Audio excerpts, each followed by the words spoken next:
আসসালামু আলাইকুম। আশা করি মহান আল্লাহর রহমতে সবাই ভালো এবং সুস্থ আছেন। আজকে আমি কথা বলবো এমন একটি ভয়ঙ্কর কিন্তু গুরুত্বপূর্ণ বিষয় নিয়ে, যাকে আমরা সাডেন ডেথ অর্থাৎ হঠাৎ মৃত্যু বলে থাকি। সাডেন ডেথ হলো এমন এক মৃত্যু যা সবার জন্য অপ্রত্যাশিত আর চমকে দেওয়ার মতো একটি বিষয়। তাই চলুন জেনে নিই সাডেন ডেথ বলতে আমরা কি বুঝি, কেন এটা ঘটে থাকে, আর আমরা কিভাবে এটি এড়াতে পারি। চিকিৎসা বিজ্ঞানে সাডেন ডেথ বলতে বোঝায় এমন এক মৃত্যু যা হঠাৎ করেই ঘটে থাকে এবং বেশিরভাগ সময়ই হৃদরোগজনিত কারণে, অর্থাৎ হার্ট ডিজিজ বা হার্টের কোনো সমস্যার কারণেই এটি ঘটে থাকে। যদি কোনো মানুষ হঠাৎ অসুস্থ হওয়ার পর মাত্র 1 ঘন্টার মধ্যেই মারা যায়, তখন আমরা সেটাকে সাডেন ডেথ বলে থাকি। আবার কেউ যদি একা থাকে আর শেষবার সুস্থভাবে দেখা যাবার 24 ঘন্টার মধ্যে সে মারা যায়, তাহলে সেটাকেও আমরা সাডেন ডেথ বলে থাকি। সহজ করে বললে বলতে পারি, হঠাৎ অপ্রত্যাশিত মৃত্যু যা মূলত হৃদযন্ত্রের সমস্যার কারণে ঘটে থাকে, সেটাই সাডেন ডেথ। সাডেন ডেথের বেশ কিছু কারণ রয়েছে। এর মধ্যে আমি সাডেন ডেথের প্রধান কিছু কারণ নিয়ে কথা বলবো। প্রথমত, আমাদের হার্টের যে কারণ আছে সেটি নিয়ে কথা বলতে চাচ্ছি। হার্টজনিত কারণের মধ্যে 1 নম্বরে আসবে হার্ট অ্যাটাক। সবচেয়ে বেশি ক্ষেত্রে সাডেন ডেথ ঘটে থাকে হার্ট অ্যাটাকের কারণে। হৃৎপিণ্ডের রক্ত চলাচল বন্ধ হয়ে গেলে হৃৎপিণ্ডের পেশি নষ্ট হয়ে যায়, আর তখন দ্রুত চিকিৎসা না পেলে মৃত্যু ঘটে থাকে। দ্বিতীয় কারণটি হচ্ছে অ্যারিথমিয়া। এটি হৃৎপিণ্ডের একটি গুরুতর সমস্যা।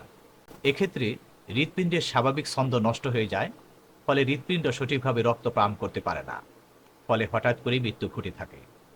এর মধ্যে ভেন্টিকুলার ফিব্রিলেশন বা টেকিকার্ডিয়া হঠাৎ মৃত্যুর বড় কারণ। 3 নম্বর কারণটি হচ্ছে কার্ডিওমায়োপ্যাথি। এক্ষেত্রে হৃৎপিণ্ডের পেশি দুর্বল কিংবা হৃৎপিণ্ডের ওয়াল যদি মোটা হয়ে যায়, সেক্ষেত্রে হৃৎপিণ্ড ঠিকমতো কাজ করতে পারে না, ফলে আকস্মিকভাবে মৃত্যু ঘটতে পারে। হার্ট ছাড়া মস্তিষ্কের কারণেও আমাদের সাডেন ডেথ হতে পারে। আমরা সবাই কম বেশি স্ট্রোকের নাম শুনেছি। স্ট্রোক মানে মস্তিষ্কের রক্ত চলাচল হঠাৎ বন্ধ হয়ে যাওয়া বা রক্তক্ষরণ হওয়া। স্ট্রোকের কারণে মস্তিষ্কের গুরুত্বপূর্ণ অংশ অক্সিজেন পায় না, তখন শরীর ভেঙে পড়ে, আর রোগীকে হাসপাতালে নেওয়ার আগেই অনেক সময় রোগীর মৃত্যু ঘটে থাকে। তাই হঠাৎ কারো যদি মুখ বেঁকে যায়, হাত পা অবশ অবশ লাগে বা কথা জড়িয়ে যায়, তাহলে দেরি না করে দ্রুত চিকিৎসকের পরামর্শ নেওয়াই উত্তম। এর পরের কারণটি হচ্ছে পালমোনারি অ্যাম্বোলিজম। এটা আমাদের ফুসফুসের সাথে সম্পর্কিত। এটা তখনই ঘটে থাকে যখন শরীরের কোথাও, বিশেষ করে পায়ের শিরায় রক্ত জমাট বাঁধে, আর সেটা ভাসতে ভাসতে ফুসফুসের ধমনীতে গিয়ে আটকে যায়।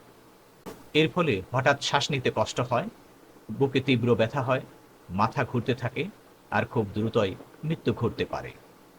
যারা দীর্ঘ সময় বসে থাকেন, অর্থাৎ সিডেন্টারি লাইফস্টাইল, আবার অনেকেই লম্বা সময় বিমানে ভ্রমণ করে থাকেন, বা অনেকেরই রক্ত জমাট বাঁধার প্রবণতা আছে, তাদের ক্ষেত্রে কিন্তু এই ঝুঁকি অত্যন্ত বেশি। সাডেন ডেথের অন্যান্য কিছু কারণ রয়েছে, যেমন গুরুতর শ্বাসকষ্ট, ইলেকট্রোলাইটসের ভারসাম্য নষ্ট হয়ে যাওয়া, হাইপোগ্লাইসেমিয়া। যেসব রোগী ডায়াবেটিক আক্রান্ত এবং যারা ইনসুলিন নেন, তাদের ক্ষেত্রে এটা ঘটতে পারে। এছাড়া হঠাৎ দুর্ঘটনার কারণেও সাডেন ডেথ হতে পারে, যেমন সড়ক দুর্ঘটনা, ইলেকট্রিকিউশন। এখন প্রশ্ন হলো, কারা সাডেন ডেথের সবচেয়ে বেশি ঝুঁকিতে আছে? যাদের উচ্চ রক্তচাপ, ডায়াবেটিক্স, ধূমপানের অভ্যাস আছে, স্থূলতা বা যাদের অতিরিক্ত ওজন রয়েছে, যারা অতিরিক্ত মানসিক চাপের মধ্যে থাকে, পরিবারে কারো যদি হৃদরোগের ইতিহাস থাকে, সেক্ষেত্রে তাদের কিন্তু ঝুঁকি সবচেয়ে বেশি।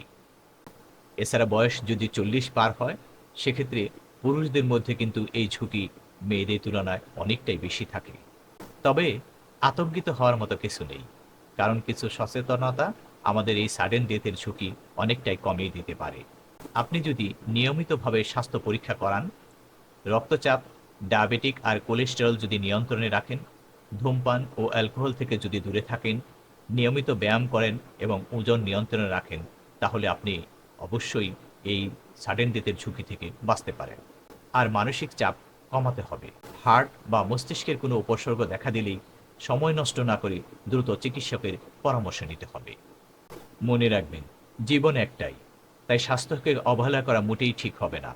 আজ থেকেই নিজের যত্ন নিন, সুস্থ থাকুন এবং নিরাপদে থাকুন।